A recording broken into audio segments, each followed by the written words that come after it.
Les propres pensées qui s'opposent à Dieu. Matthieu 21, verset 44. Celui qui tombera sur cette pierre s'y brisera, et celui sur qui elle tombera sera écrasé. Aujourd'hui, nous partageons sur les propres pensées de quelqu'un qui s'oppose à Dieu à travers le passage de Matthieu chapitre 21, verset 44. Le Seigneur dit « Celui qui tombera sur cette pierre s'y brisera ». Jésus dit ces paroles aux pharisiens et aux chefs des sacrificateurs, mais même en ce temps, il y a beaucoup de gens qui s'opposent à Dieu avec leurs propres pensées. En d'autres termes, c'est la pensée humaine qui s'oppose à la vérité de Dieu. Qu'arrivera-t-il à une personne qui défie Dieu avec ses propres pensées? Chers croyants, que se passerait-il si une masse tombait sur la tête de quelqu'un? Sa tête se briserait. Jésus dit qu'une personne qui défie Dieu avec ses propres pensées sera brisée, comme il est écrit « Celui qui tombera sur cette pierre sera brisé ». Si quelqu'un s'oppose à l'évangile de l'eau et de l'Esprit de Dieu avec ses propres pensées, cette personne sera brisée en morceaux. Le passage « Celui sur qui elle tombera sera écrasé » est une vérité si simple. Si quelqu'un s'oppose à Dieu, le résultat sera sa mort. Au jour du jugement dernier, Jésus jugera les gens pour leurs péchés. Il dit qu'il jettera les pécheurs dans la fournaise ardente de l'enfer et s'assurera qu'ils ne puissent jamais sortir de ce lieu. Aujourd'hui, pourquoi tant de gens s'opposent-ils à Dieu? Qu'est-ce qui amène les chrétiens à commettre le péché de s'opposer à la vérité de Dieu? Ce n'est autre que la pensée humaine. Les gens s'opposent à la vérité de Dieu par leurs propres pensées. La pensée humaine, c'est ce qui s'oppose à la vérité de Dieu. Pourquoi ceux qui croient en Dieu s'opposent-ils continuellement à la vérité de Dieu? Est-il vraiment possible que des chrétiens s'opposent à Dieu? Oui, c'est possible, et ce qui est pire, c'est que presque tous les chrétiens aujourd'hui s'opposent à Dieu inconsciemment. Dans le passé, le chef des sacrificateurs et les pharisiens s'opposaient à Dieu. Ils se sont opposés à Jésus comme il est écrit. Jésus se rendit dans le temple et pendant qu'il enseignait, les principaux sacrificateurs et les anciens du peuple vinrent lui dire « Par quelle autorité fais-tu ces choses et qui t'a donné cette autorité ?» Matthieu 21, verset 23. Alors Jésus dit « Je vous adresserai aussi une question, et si vous m'y répondez, je vous dirai par quelle autorité je fais ces choses. Le baptême de Jean, d'où venait-il? Du ciel ou des hommes ?» Puisque les dirigeants des Juifs s'opposaient à la parole de Jésus et lui ont demandé « Par quelle autorité fais-tu ces choses ?» Jésus leur a alors demandé « Je vous poserai aussi une question, le baptême de Jean était-il du ciel ou des hommes ?» Jésus leur dit « Si vous me le dites, je vous dirai aussi par quelle autorité je fais ces choses. »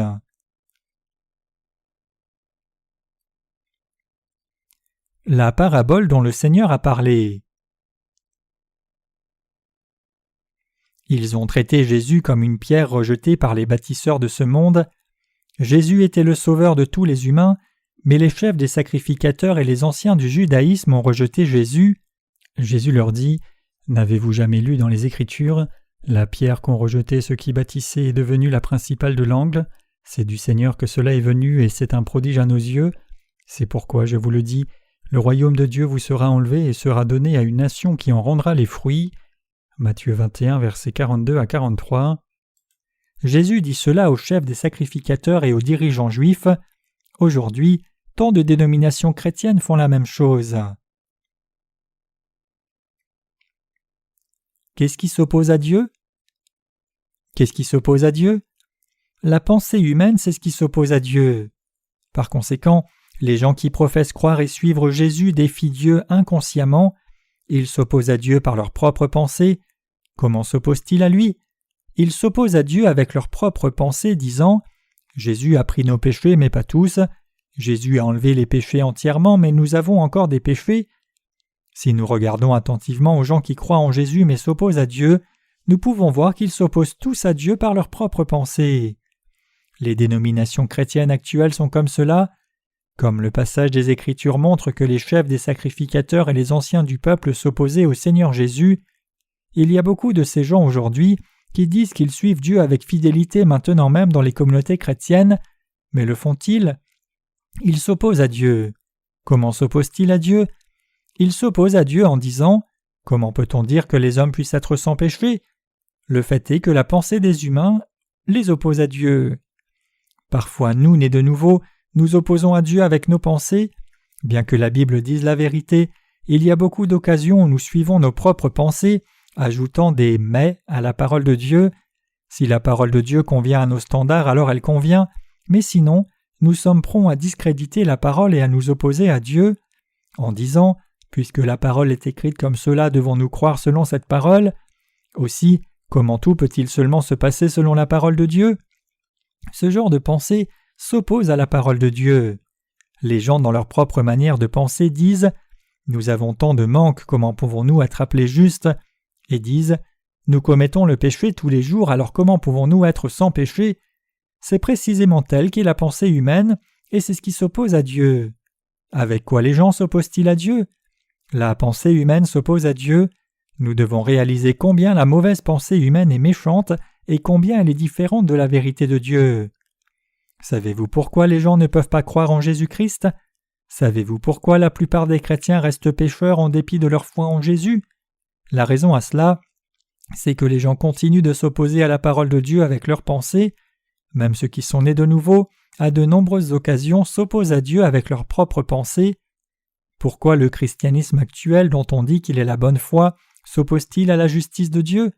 Pourquoi les chrétiens d'aujourd'hui se nomment-ils pécheurs en dépit de leur déclaration que Jésus a enlevé tous leurs péchés ? C'est parce qu'ils sont enfermés dans leurs propres pensées. Étant rentrés dans des pensées profondes, ils disent « Les humains sont si faibles, ils commettent souvent des péchés, et ils font beaucoup de fautes, donc comment pouvons-nous dire devant Dieu et devant les gens que nous sommes justes ?» C'est précisément ce qui vient de la pensée humaine.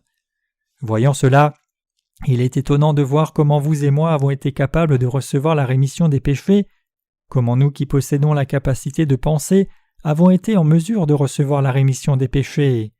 C'est la même chose même après avoir reçu la rémission des péchés. Avec nos propres pensées, nous qui sommes nés de nouveau, nous réfléchissons parfois et disons « Je suis si corrompu, comment puis-je entrer au ciel ? Comment suis-je une personne juste ?» Mais le fait est que ce ne sont que des pensées humaines qui s'opposent à Dieu. La plupart des chrétiens qui pensent être eux-mêmes de bons croyants s'opposent en réalité à Jésus. Ils disent « Comment Dieu nous a-t-il rendus justes ? Oui, nous sommes des pécheurs en dépit de notre foi en Jésus. Donc comment pouvons-nous être parfaitement justes ? Dire que nous sommes justes, c'est être trop arrogant. C'est vrai que nous sommes des pécheurs qui ont des manquements, donc comment pouvons-nous dire que nous sommes parfaitement justes ? Maintenant même, tant de gens disent avec leurs pensées humaines « Je suis un pécheur qui a des manquements » et renient excessivement la parole de Jésus-Christ. Le fait est que Jésus-Christ est devenu notre Sauveur, et le fait est que les péchés humains ont disparu par Jean-Baptiste qui a donné le baptême à Jésus. Ceux qui s'opposent à Dieu comme cela sont une version moderne des chefs des sacrificateurs et des scribes. Les chefs des sacrificateurs, les anciens et les scribes sont le même genre de personnes. Comment se sont-ils opposés à Dieu ? Ils se sont opposés à Dieu avec leurs propres pensées. La pensée humaine s'est opposée à Dieu. Que se passe-t-il pour les gens qui s'opposent à Dieu avec leurs propres pensées ? Leur tête sera brisée. Le Seigneur dit qu'une personne qui pense « Selon mes pensées, cela ne peut pas être même si la parole le dit » et défie Dieu, aura la tête brisée. En dépit de tous les avertissements, les gens défient Dieu. Ce n'est pas seulement parce que nous avons reçu le salut que nous devons penser que nous n'avons rien à voir avec cela. Comme le dit le proverbe, « Connais ton ennemi, mais aussi toi-même pour être victorieux ». Nous devons comprendre pourquoi un si grand nombre de personnes dans le monde entier n'acceptent pas cet évangile. Une fois que nous comprenons cela, nous devons alors leur apporter cet évangile. Ils ne veulent pas accepter l'évangile de l'eau et de l'esprit parce que cette vérité ne peut pas entrer dans leur cœur, parce qu'ils sont emprisonnés dans leurs propres pensées. Puisque ces gens parlent au niveau humain et essayent de connaître et de suivre le Seigneur à leur niveau limité, ils finissent par ne rien connaître et leur foi s'affaiblit. Une foi endurcie par les propres pensées de quelqu'un s'oppose à Dieu. Ces gens qui parlent de Dieu au niveau humain sont ceux qui s'opposent à Dieu. Nous devons découvrir la raison pour laquelle ils s'opposent à Dieu. Ce n'est autre que leur pensée sur eux-mêmes comme n'étant pas justes et vertueux.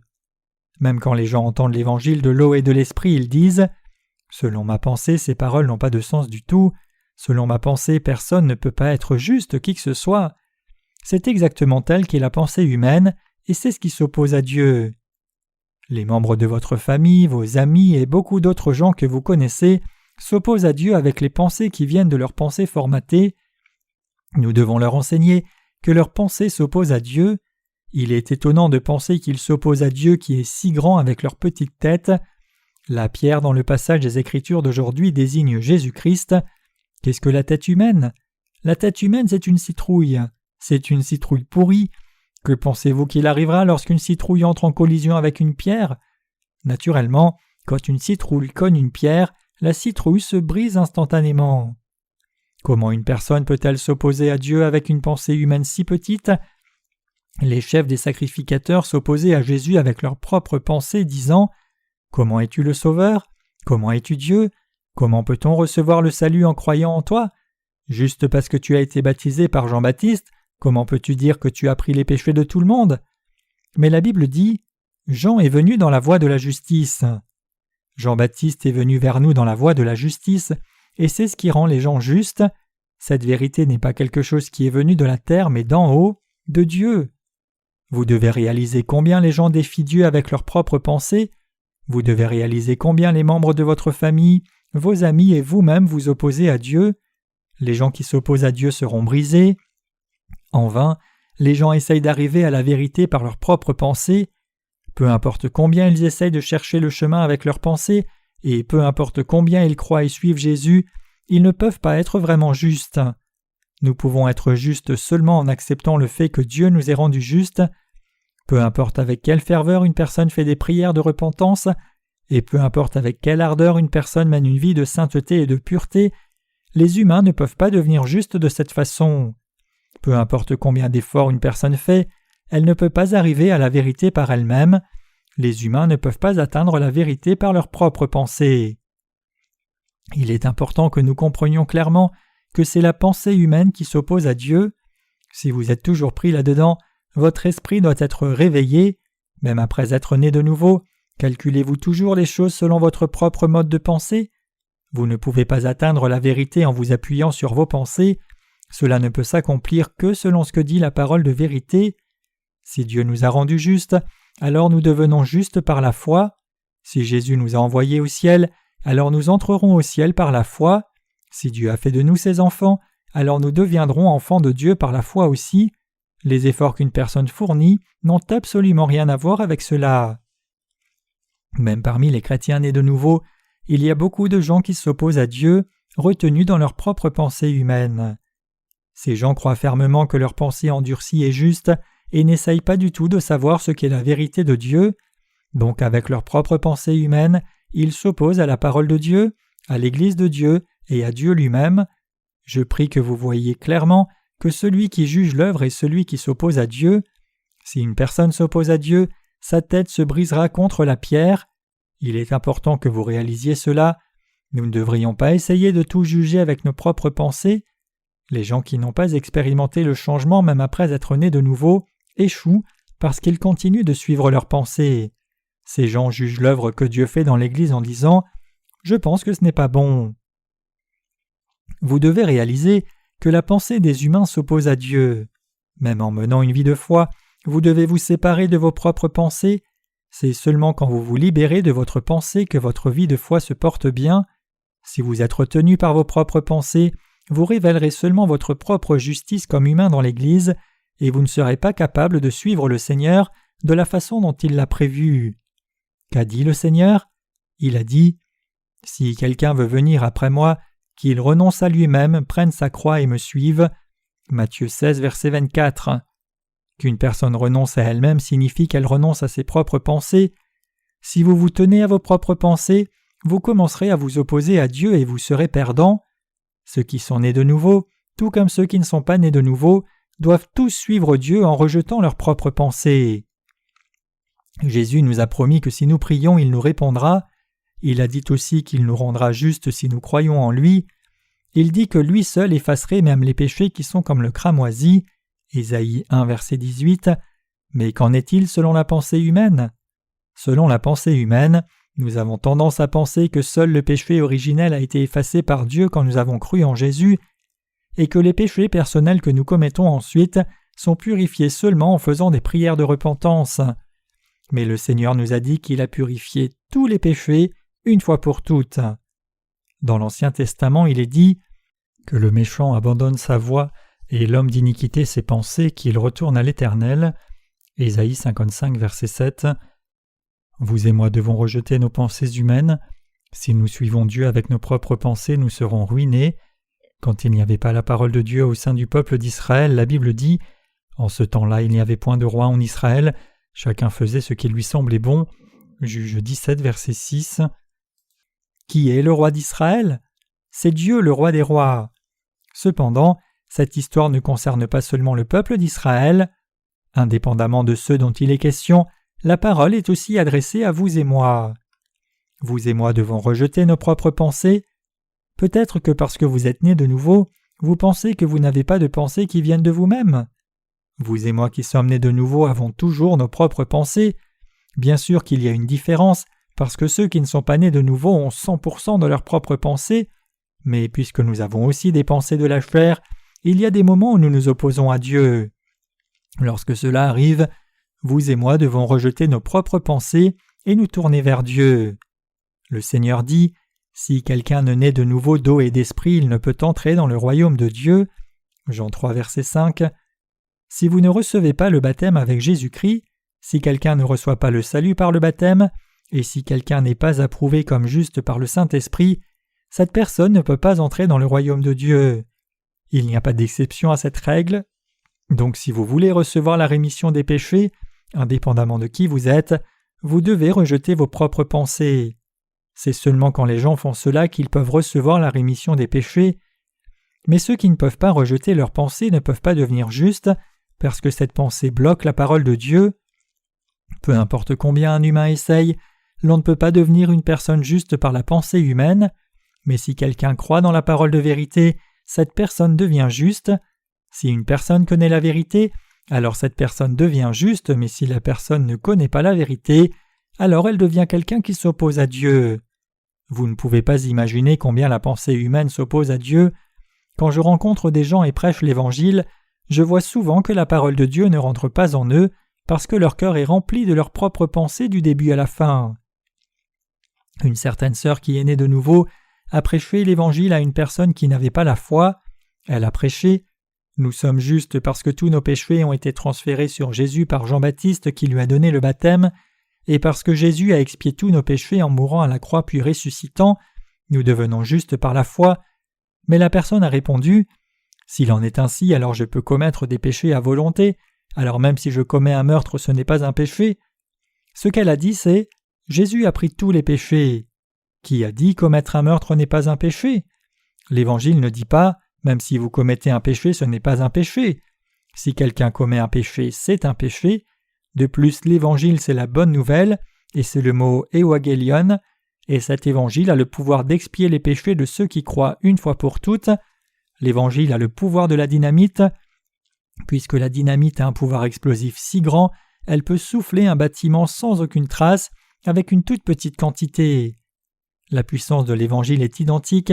Quand nous croyons en Jésus-Christ qui a accompli toute la justice en prenant nos péchés au moment où il a reçu le baptême, où il a reçu le jugement à notre place, où il est mort en étant attaché à la croix et ressuscité au 3e jour puis s'est assis à la droite du trône de Dieu, tous les péchés qui sont dans nos cœurs, nos esprits et nos vies ont disparu complètement sans laisser une seule trace de péché. C'est cela l'Évangile. Mais les gens disent « Alors je pense qu'il est bon de commettre un meurtre, n'est-ce pas ?» Comment est-ce possible ? C'est la pensée humaine. Ils sont pris dans leur propre mode de pensée. Puisqu'il n'y a pas de péché, ils pensent qu'ils peuvent commettre des péchés quand ils veulent et autant qu'ils veulent. C'est précisément ce qu'est la pensée humaine. Dans le passage des Écritures d'aujourd'hui, nous lisons « Quiconque tombera sur cette pierre sera brisé ». Être brisé signifie être détruit. Même si Jésus a expié les péchés du monde, les humains continuent de dire « Si c'est ainsi, je pense que je peux commettre tous les péchés que je veux ». Les pensées humaines ne sont pas vertueuses et les humains luttent pour vivre plus saints que Dieu. Puisque les gens ne rejettent pas ce genre de pensée, ils s'opposent à Dieu. Personne n'a jamais dit que les péchés commis après avoir reçu la rémission des péchés ne sont pas des péchés. Même si personne n'a jamais dit cela, les gens pensent ainsi par eux-mêmes. Ils disent aussi que même si quelqu'un commet le péché, ce n'est pas un péché. Ils disent cela parce qu'ils ont peur du fait que Jésus ait pris leurs péchés. Croire cela en soi devient effrayant. D'un point de vue humain, les gens tombent dans la pensée « Jésus a enlevé nos péchés, si je crois cela, je pense que même si je commets le péché, ce ne sera pas un péché. » Cela empêche les gens d'accepter l'Évangile. Il est important pour nous de réaliser que nos pensées s'opposent à Dieu. Entre Dieu et nous humains, qui est le plus vertueux?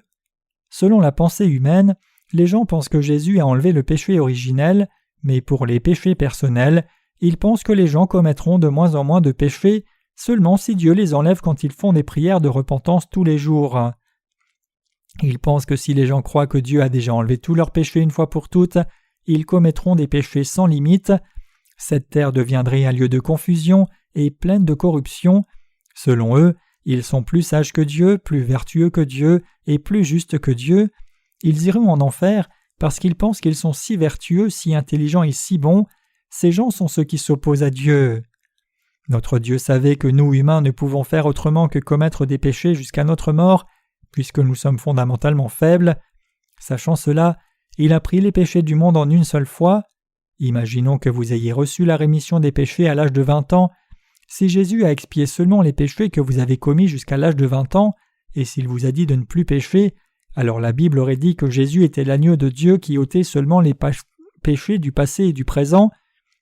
Mais puisque Jésus est plus sage que nous et connaît tout de nous, il nous dit « J'ai pris les péchés du monde, parce que vous ne pouvez recevoir le salut que si je prends les péchés du monde. » Mais les humains dans leur arrogance tendent à penser « Dites-vous que Jésus a enlevé tous les péchés ? Non, ce n'est pas le cas. Si c'est le cas, pourquoi commettons-nous des péchés ? Ceux qui sont nés de nouveau interprètent mal la Bible. Si Jésus a effectivement pris les péchés, que se passe-t-il quand nous péchons de nouveau ? Le fait que Jésus ait enlevé tous les péchés devient quelque chose qui fait l'agonie des gens. Selon la pensée humaine, les gens disent « Si Jésus a pris tous les péchés en une fois, ne serait-il pas possible que nous commettions des péchés sans cesse ? Si cela arrive, c'est une grande tragédie. Si c'est vrai, alors il n'y a pas besoin de faire d'efforts pour ne pas commettre de péchés ou pour adhérer ou pour faire des prières de repentance. » Quand je prêche l'Évangile, je vois des gens incapables d'accepter l'Évangile parce qu'ils sont tombés dans cette mentalité. Ils s'opposent à la vérité en disant « Donc il n'y a pas besoin de repentance ni d'adoration, et je suppose que nous n'avons pas besoin de vivre selon la volonté de Dieu. » Mes chers croyants, les gens qui ont reçu la rémission des péchés écoutent la parole de Dieu et ils mangent dans le pâturage de la parole pour que les autres reçoivent la rémission des péchés, pour qu'ils obéissent et suivent la justice de Dieu et afin qu'ils servent le Seigneur. Et ils adorent Dieu pour vivre leur foi selon la volonté de Dieu. Seuls ceux qui sont sans péché peuvent rendre grâce et donner une louange qui est acceptable pour Dieu. Dieu accepte la louange des justes seulement, c'est-à-dire des saints nés de nouveau. Aussi, ceux qui sont nés de nouveau d'eau et d'esprit doivent vivre selon la volonté de Dieu pour faire l'œuvre de Dieu en vivant sur la terre. Ils doivent suivre Dieu. Selon la pensée humaine, une fois qu'une personne reçoit la rémission des péchés, il est possible qu'elle dise « Maintenant c'est terminé, je n'ai plus rien à voir avec Jésus ». Mais du moment que la personne reçoit la rémission des péchés, une vraie vie de foi commence. Le cœur humain est comme celui d'un escroc, la pensée humaine est comme cela aussi. La pensée humaine s'oppose à Dieu. La pensée humaine ne peut pas échapper à sa propre faiblesse. Pour qu'un humain devienne authentiquement juste, il doit accepter la parole de Dieu et l'œuvre que Dieu a faite. C'est alors seulement qu'un humain peut échapper à la faiblesse. Si vous voulez vivre comme une personne de foi, vous devez quitter votre propre pensée et votre faiblesse. La pensée humaine fait que les gens ont de l'inimitié contre Dieu. Jugeant avec leur propre façon de penser, s'ils doivent recevoir la rémission des péchés une fois pour toutes, il n'y aurait plus rien de quoi se repentir ensuite. Quand cela se produit, ils ont peur de mener une vie d'indulgence, ils ont alors peur que quelque chose de mal se produise. Puisqu'ils pensent ainsi, les gens hésitent à accepter l'Évangile, cela s'appelle la justice des hommes. Les gens pensent qu'ils sont plus vertueux et bons que Dieu. Ils pensent qu'ils ont tant de bien qu'ils ne peuvent pas accepter l'œuvre que Dieu a faite. Cela amène les gens à devenir hostiles envers Dieu. Maintenant même, tant de gens suivent Dieu avec leurs propres pensées, c'est pour cela qu'ils sont en désaccord avec Dieu. Ils réfutent la vérité en disant « Vous dites que Jésus a enlevé tous les péchés. Oh, comment les a-t-il tous enlevés ? Il a enlevé nos péchés, mais il a enlevé seulement le péché originel. Donc nous devons nous repentir de nos péchés personnels pour recevoir sa rémission. Si Jésus avait enlevé tous les péchés que nous commettrons à l'avenir, Alors n'est-il pas vrai qu'à partir de maintenant nous n'avons pas à nous repentir ?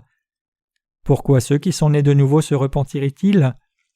Il n'y a personne qui revienne à Dieu mieux que ceux qui sont nés de nouveau. Nous commettons des péchés après être nés de nouveau, mais à ce moment-là, nous devons d'abord nous attacher et croire à la parole qui a enlevé nos péchés et nos transgressions. Deuxièmement, nous devons nous détourner des choses erronées. Nous devons réaliser que ces péchés sont contre la volonté de Dieu, et nous devons être frappés dans nos consciences et revenir de ces péchés. C'est la vraie repentance. Au lieu de clore les choses en disant seulement des lèvres en repentance, « Ô Seigneur, pardonne-moi, je ne commettrai plus de péché, ô Seigneur, je crois, Amen », accepter sincèrement ce qui est mauvais et revenir effectivement de leur voie, c'est la vraie repentance.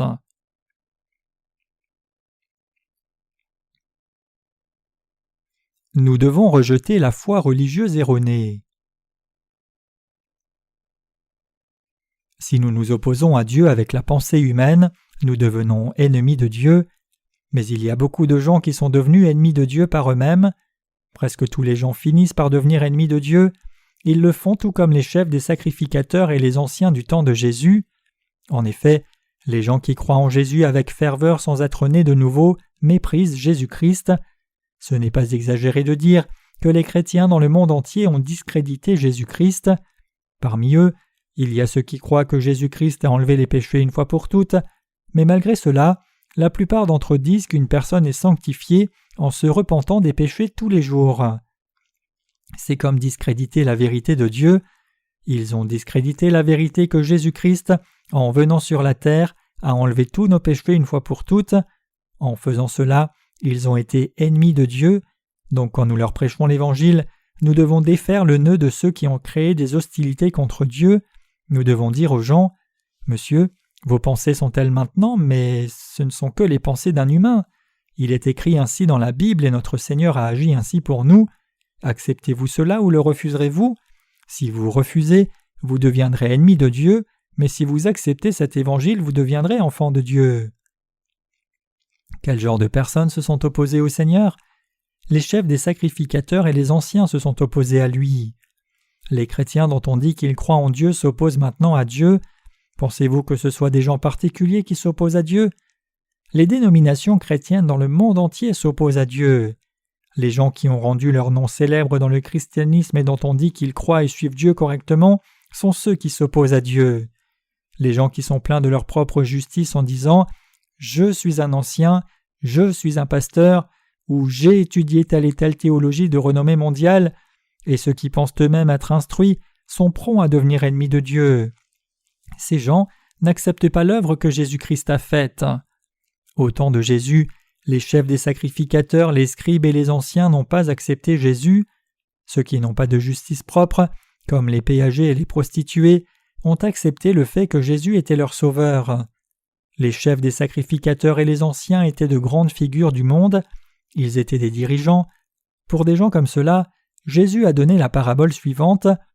Il y avait 2 fils, le premier et le second qui ont reçu un ordre de leur père.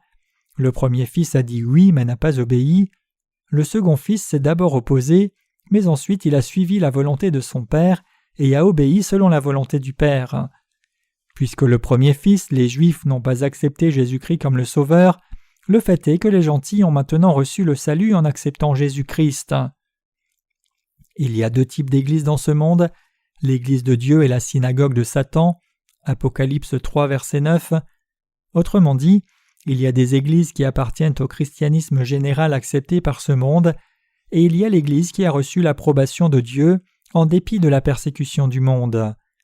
Le Seigneur dit « Malheur lorsque tous les hommes diront du bien de vous, car c'est ainsi qu'agissait leur Père à l'égard des faux prophètes. » Luc 6, verset 26. Puisque ceux qui sont acceptés par le monde ont discrédité Jésus-Christ, nous qui sommes comme des prostituées et des péagers avons reçu le salut au moyen de l'acceptation de Jésus-Christ. Le christianisme du monde est-il le christianisme parfait ? Sont-ils identiques au vu de ce que nous croyons ? Ils sont complètement différents de nous. Ils croient et suivent Dieu avec leurs propres pensées. Les gens qui croient et suivent Dieu selon la parole et ceux qui croient et suivent Dieu selon leurs pensées sont complètement différents. Actuellement, beaucoup de gens professent croire en Dieu même s'ils s'opposent à Dieu avec leurs pensées parce qu'ils ne croient pas dans ce qui est écrit dans les Écritures et tordent plutôt la parole avec leurs pensées. La religion dans laquelle ils croient n'est pas le vrai christianisme. La Bible dit que notre salut est déjà rendu parfait, c'est écrit au temps passé, ce qui signifie que l'œuvre de Jésus-Christ sauvant l'humanité a déjà été accomplie. Cependant maintenant même, les gens sont dans un processus pour fabriquer leur propre salut. Les gens doivent-ils fabriquer leur salut par eux-mêmes? Jésus-Christ ne nous a-t-il pas sauvés parfaitement? Savez-vous que le passage de la Bible disant « Travaillez à votre salut » Philippiens 2,12 signifie cela? Tout comme les anciens et les souverains sacrificateurs se sont opposés à Dieu, les anciennes générations du monde, les dénominations qui sont grandes dans le monde et les grands leaders du christianisme d'aujourd'hui et des dénominations majeures qui sont reconnues par le monde s'opposent à Jésus-Christ au nom du christianisme orthodoxe. Ils s'opposent constamment à Dieu. Nous devons réaliser cela pour diffuser l'Évangile. Quand nous leur prêchons l'Évangile, il est inutile de leur enseigner les passages des Écritures. C'est seulement quand nous brisons leurs pensées et les amenons à renier leurs idées préconçues que l'Évangile peut entrer dans leur cœur. Si nous ne leur parlions que de la Bible, ils diraient « Je crois aussi cela ». Ils désobéissent à la parole de Dieu avec leurs pensées charnelles, donc il est inutile de leur enseigner la Bible quoi qu'il arrive. Quand nous prêchons l'Évangile, nous devons briser leurs pensées, nous devons corriger leurs pensées erronées. Les gens qui professent encore qu'ils sont pécheurs en dépit de leur foi en Jésus et que l'on peut être sanctifié en faisant des prières de repentance tous les jours sont ceux qui s'opposent à Dieu. Avez-vous pu être sanctifié en faisant des prières de repentance tous les jours? Il y a longtemps, il y avait un certain ancien et il est dit qu'il a construit une chapelle en utilisant toutes ses richesses.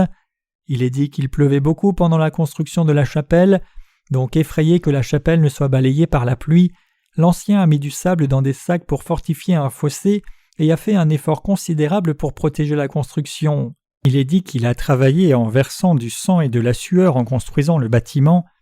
Puis le temps est venu pour que l'ancien qui avait travaillé meure.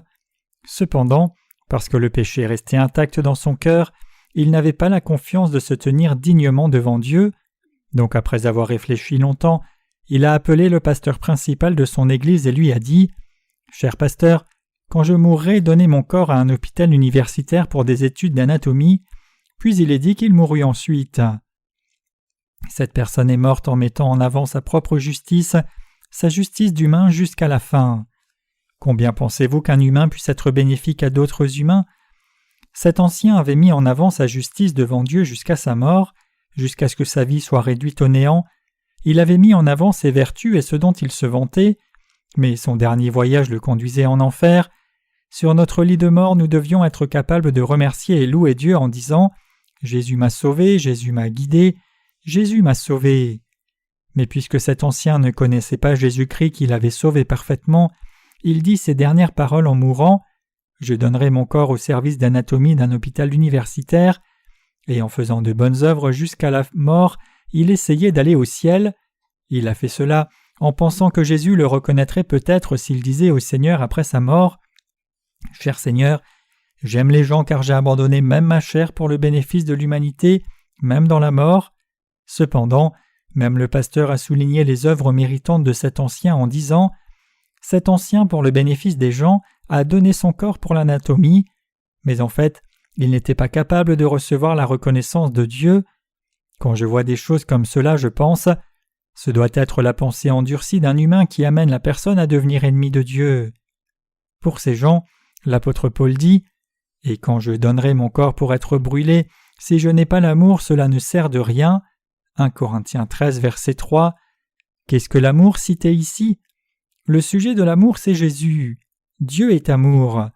L'amour est un enfer s'il n'y a pas d'amour pour la vérité de Dieu dans le cœur. Les gens qui ne connaissent pas l'amour de Dieu montré dans l'évangile de l'eau et de l'esprit sont ceux qui démontrent leurs propres œuvres et leurs vertus jusqu'à la fin et font les mêmes choses ignorantes jusque dans la mort. Le pasteur de cette église vantait le fait que l'ancien de son église ait été quelqu'un qui avait agi ainsi. Vous ne savez pas combien de pitié j'ai ressenti pour les membres de cette église. Sans la conviction d'aller au ciel, ne devrait-il pas faire des œuvres vertueuses et servir jusqu'à la mort? C'est ce que nous désignons comme de l'esclavage. Nous remercions et louons le Seigneur parce qu'il nous a sauvés. Si nous devons faire des actes vertueux jusqu'à la mort pour recevoir le salut, comment cela est-il possible ? Probablement que nous tomberions à mi-chemin dans cette voie. Les gens qui se vantent devant Dieu au sujet de leur propre justice sont ceux dont on dit qu'ils croient en Jésus le mieux et dont on dit qu'ils suivent Jésus le mieux. Ils encouragent les gens à continuer de faire des œuvres en citant le passage des Écritures. Celui qui persévérera jusqu'à la fin sera sauvé. Matthieu 24, verset 13. Mais ces paroles ont été adressées aux Juifs pendant les derniers jours de la tribulation.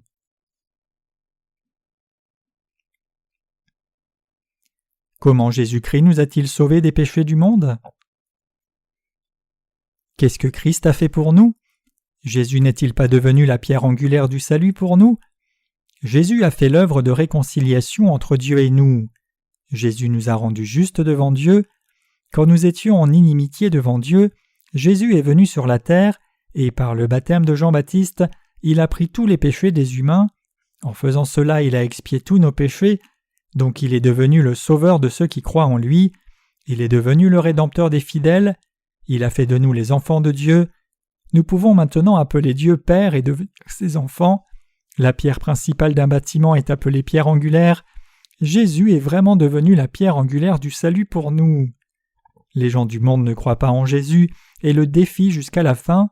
Avec leurs actes vertueux, leurs pleurs et beaucoup de prières, ils essayent de recevoir le salut devant Dieu. C'est ce qu'est la pensée humaine, et ils tiennent tellement à la pensée humaine jusqu'à leur mort. Les gens doivent savoir et croire correctement pour recevoir le salut. Même si l'on peut les voir comme étant de bonne foi, s'ils croient dans la parole de Dieu dans l'erreur, le résultat sera l'enfer et non le salut. Les gens creusent en profondeur pour trouver de l'or. Parfois ils creusent après avoir prié. Les experts, quand ils découvrent une mine d'or, savent si cette mine a beaucoup d'or juste en creusant un peu. Donc les experts, après avoir caché tout l'or qu'ils ont extrait, peu avant qu'il n'y ait plus d'or du tout, trompent les gens qui n'ont pas de connaissances. Ils leur disent « J'ai un problème urgent, donc je vais te vendre cette mine d'or ». Puis ils disent « Si vous achetez cette mine d'or, vous serez riche. L'achèterez-vous » Puis comme les gens ne peuvent pas voir l'or sur le moment, ceux qui ne connaissent pas la mine d'or correctement l'achèteront. Clairement au départ, quand ils cherchent de l'or, il en sort, mais quand ils creusent un peu plus, l'or prend fin. Ainsi les experts trompent ceux qui n'ont pas beaucoup de connaissances. Chers croyants, savez-vous que beaucoup de choses ressemblent à l'or dans leur apparence extérieure ? Il y a longtemps, j'ai vécu sur une île. Quand j'étais là-bas, j'ai creusé un trou pour essayer de faire une fontaine, mais il y avait quelque chose de jaune qui brillait dans le trou. Je pensais que j'avais trouvé une mine d'or. Mes yeux ont brillé un instant. Quand j'ai brisé la pierre avec un marteau, il y avait effectivement une lumière jaune qui brillait entre les éclats. Donc j'ai creusé un peu plus. Bien que ce n'était que de la pierre, il y avait quelque chose de jaune au milieu. Je pensais en moi-même « Waouh, oui, c'est une mine d'or !» et j'ai couvert le trou pour que personne ne le voie. Je pensais que je devrais apporter un morceau de la pierre et le montrer à un expert. J'ai demandé à ceux qui étaient autour de moi, et ils m'ont tous dit que c'était une mine d'or. Le cœur sans repos, j'ai couru vers un expert en un instant et lui ai montré la pierre. D'un seul coup d'œil, l'expert m'a dit que ce n'était pas de l'or. Il dit « Monsieur, cela peut ressembler à de l'or, mais ce sont des pierres qui ressemblent à de l'or. » Cette personne m'a dit que même si ça ressemblait à de l'or, cela n'avait pas de valeur. Pensant que la personne pouvait me mentir, je suis allé voir un autre expert pour lui demander. Mais cette personne aussi m'a dit que ce n'était pas de l'or. Il m'a dit qu'il y avait beaucoup de pierres comme celle-là. Clairement, aux yeux de la chair, la pierre brillait, mais pour un expert ce n'était pas de l'or du tout. Peut-être que c'est de là qu'est venu le proverbe « Tout ce qui brille n'est pas d'or ». Imaginons un instant que des amateurs comme moi qui ne connaissent rien à l'or aient acheté la montagne et commencé à creuser. Que pensez-vous qu'il se serait produit ? La foi en Jésus est comme cela. Les gens croient que s'ils croient en Jésus, ils seront sauvés. Les gens croient jusqu'à la fin en professant « Je crois », mais ils ont cru en Jésus sur la base de la mauvaise information. Comme mentionné précédemment, l'ancien est mort pécheur même s'il a cru que s'il offrait des prières de repentance tous les jours, il serait sanctifié et deviendrait juste par la suite. Étant mort comme pécheur quand il s'est tenu devant Dieu, puisqu'il y avait des péchés dans son cœur, Dieu lui a dit « Je ne t'ai jamais connu, arrière de moi !» Cher Seigneur, comment ne m'as-tu jamais connu ? N'ai-je pas prophétisé en ton nom, chassé des démons et fait beaucoup de miracles ? Je ne t'ai jamais connu, arrière de moi, toi qui pratiques l'iniquité.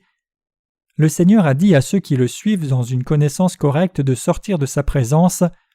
Si les gens, en dépit d'avoir la foi en Jésus, souffraient beaucoup devant le Seigneur, en quoi cela leur servirait-il? Tant de gens croient en Jésus et suivent Jésus jusqu'à la fin avec leurs propres pensées. Parmi ceux qui croient comme cela, trouve-t-on ceux qui peuvent entrer au ciel? Non, ce sont ceux qui disent « Comment sais-tu si tu vas au ciel ou en enfer? Seul Dieu le sait. » Mais comment pouvons-nous ne pas le savoir? Les gens ne le savent pas parce qu'ils pensent encore avec les yeux de la chair. Nous pouvons savoir si nous discernons la question par la parole de Dieu. Comment puis-je prêcher la parole sans savoir cela? Pouvez-vous prêcher aux autres sans même savoir si vous-même avez été sauvé ou non? La pensée humaine devient inimitié devant Dieu, elle s'oppose à Dieu. La pensée humaine ne peut pas atteindre la vérité. Quand les humains s'unissent et s'opposent à Dieu, les êtres humains sont brisés. Quiconque tombera sur cette pierre sera brisé. Les chefs des sacrificateurs et les anciens se sont opposés à Jésus-Christ en s'unissant. C'est pour cela que Jésus a dit « Quiconque tombe sur cette pierre sera brisé » Matthieu 21, verset 44. On peut dire que les chefs des sacrificateurs et les anciens du moment sont allés en enfer. Leur tête a été brisée et ils sont tous tombés en enfer. En ce temps présent, certaines dénominations chrétiennes s'opposent à l'évangile de l'eau et de l'esprit en s'unissant les unes avec les autres. Elles s'opposent à l'évangile en disant « Comment Jésus a-t-il enlevé tous les péchés quand il a été baptisé ?» Mais par la parole ils seront tous brisés. Au verset 32, Jésus dit « Car Jean est venu à vous dans la voie de la justice et vous n'avez pas cru en lui, mais les publicains et les prostituées ont cru en lui, et vous qui avez vu cela, vous ne vous êtes pas ensuite repentis pour croire en lui. » Jésus rend clairement témoignage du fait que Jean soit venu dans la voie de la justice.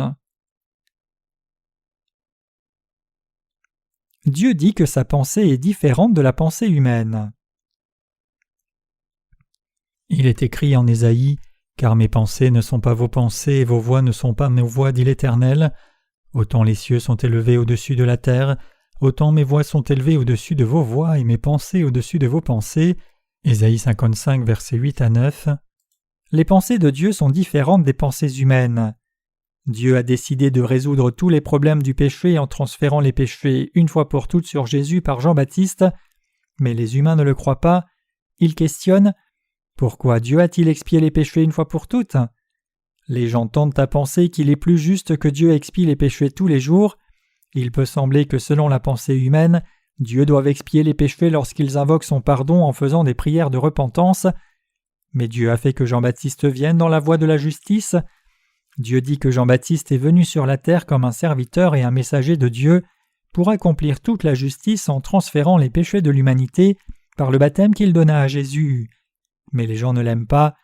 Les gens sont prompts à croire à leur propre niveau de pensée.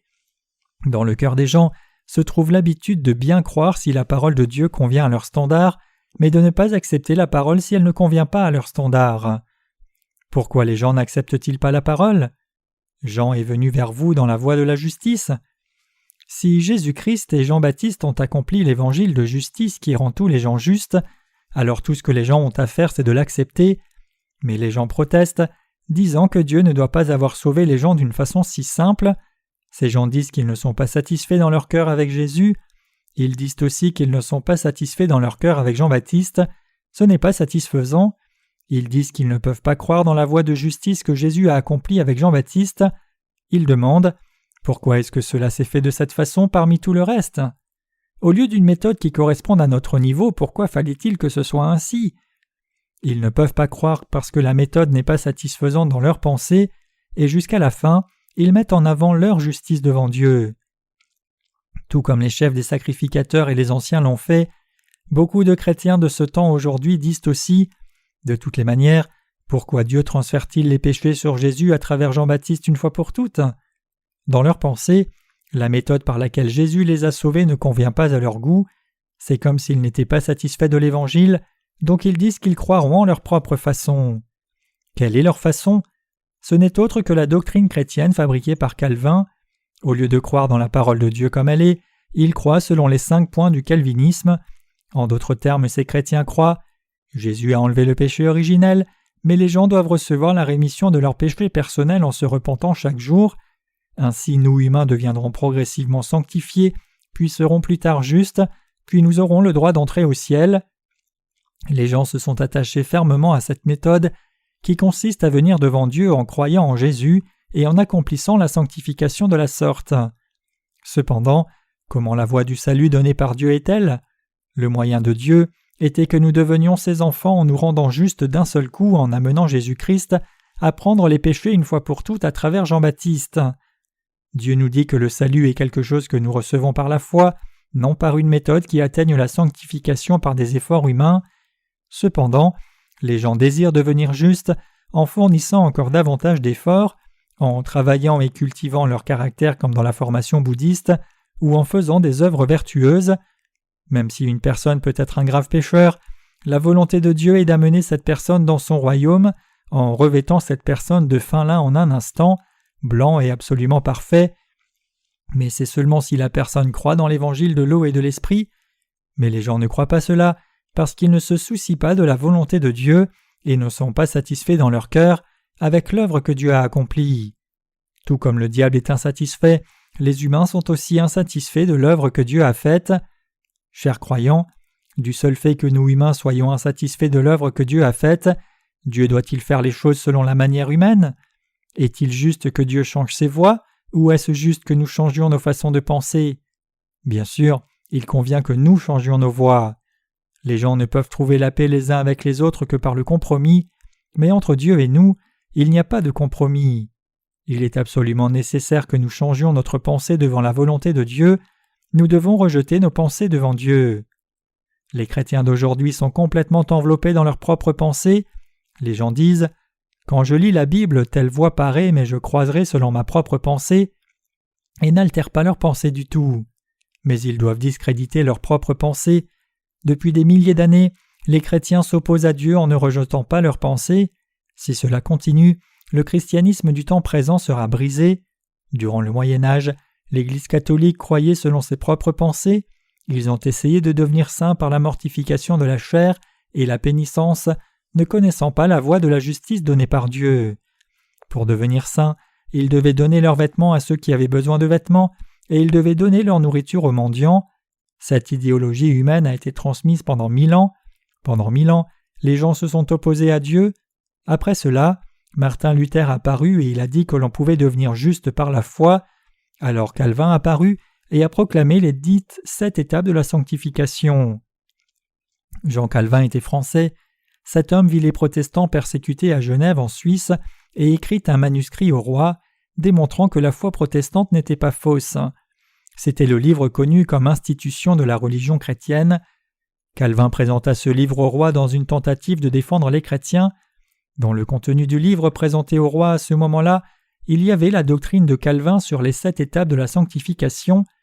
Il est écrit dans le livre que Jésus a pris le péché originel et que pour tout le reste, les gens doivent entrer dans le royaume de Dieu en recevant la purification de leurs péchés, blancs comme neige, à travers leur prière de repentance.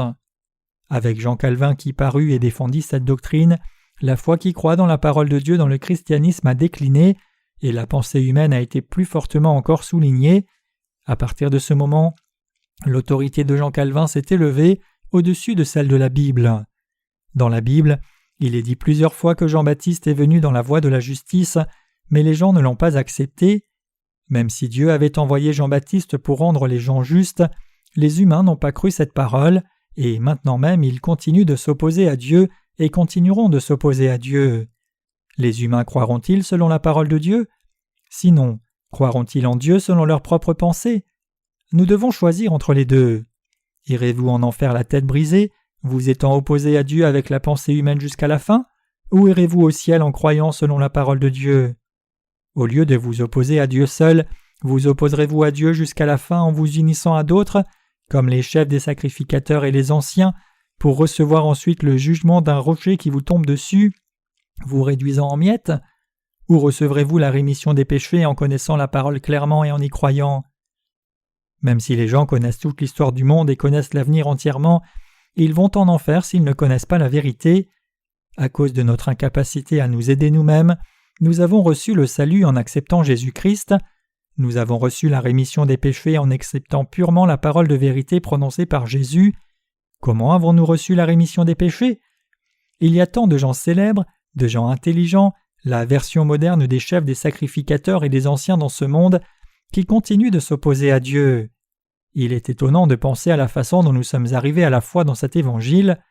Par chance, vous avez rejoint l'Église en croyant au Seigneur et avez reçu la rémission des péchés en rencontrant certains serviteurs de Dieu.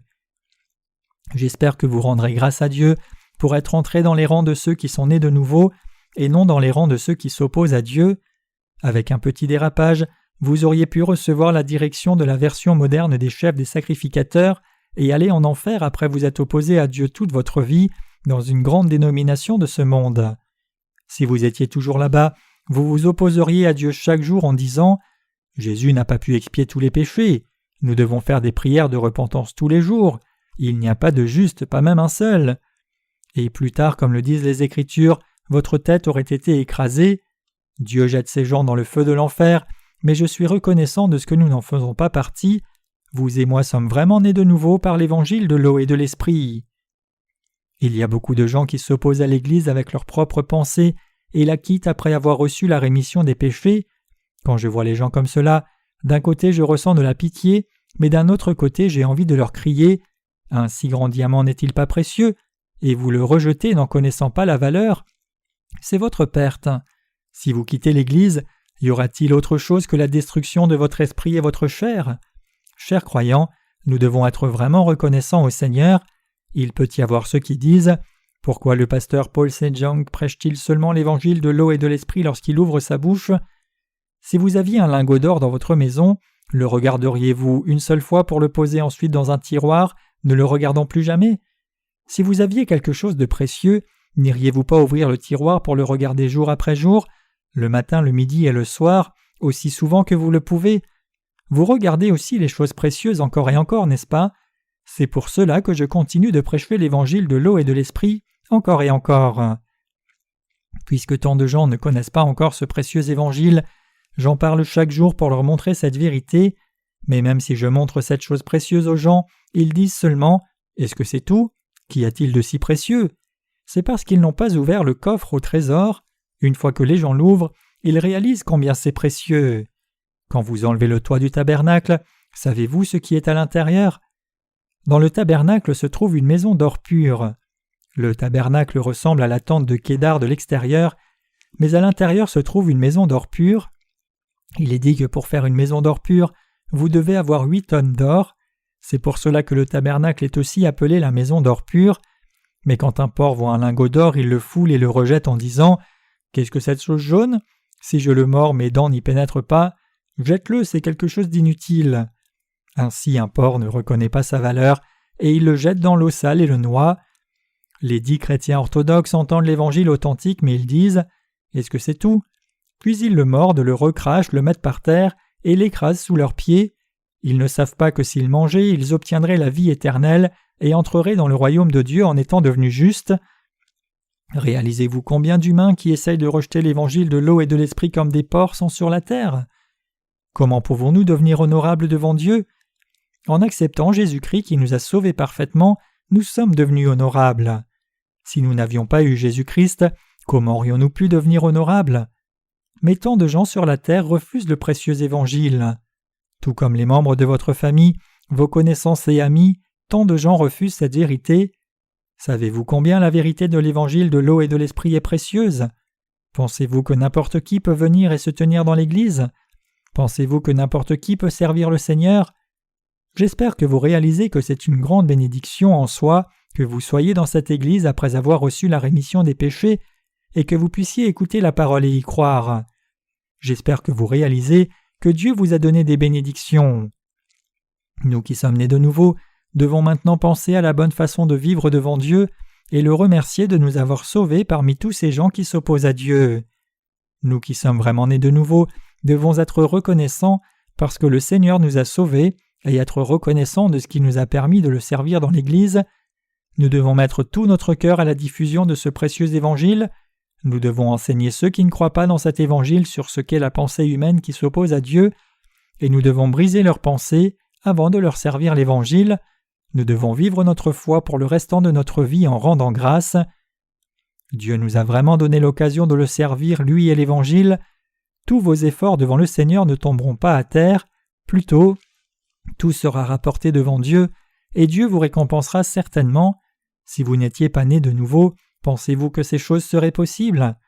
Même si vous offriez à Dieu des lingots d'or, cela ne ferait aucune différence si vous n'étiez pas né de nouveau. Celui qui tombera sur cette pierre s'y brisera, et celui sur qui elle tombera sera écrasé. C'est la parole que Dieu adresse à ceux qui s'opposent à l'évangile de Dieu en disant que les doctrines de leur dénomination sont correctes sans qu'ils ne soient jamais nés de nouveau. Il leur sera fait selon ce passage, ils souffriront du jugement de Dieu, et il viendra un temps où leur tête sera brisée et réduite en poussière. Je crois qu'ils souffriront certainement de la sorte. Donc nous devons avoir pitié de ceux qui s'opposent à l'évangile de Dieu avec leurs pensées et leur prêcher la vérité de Dieu. Nous qui sommes nés de nouveau devons aussi vivre notre foi en rejetant nos propres pensées chaque jour, comme l'apôtre Paul a déclaré « Chaque jour je suis exposé à la mort » 1 Corinthiens 15, verset 31. Alléluia.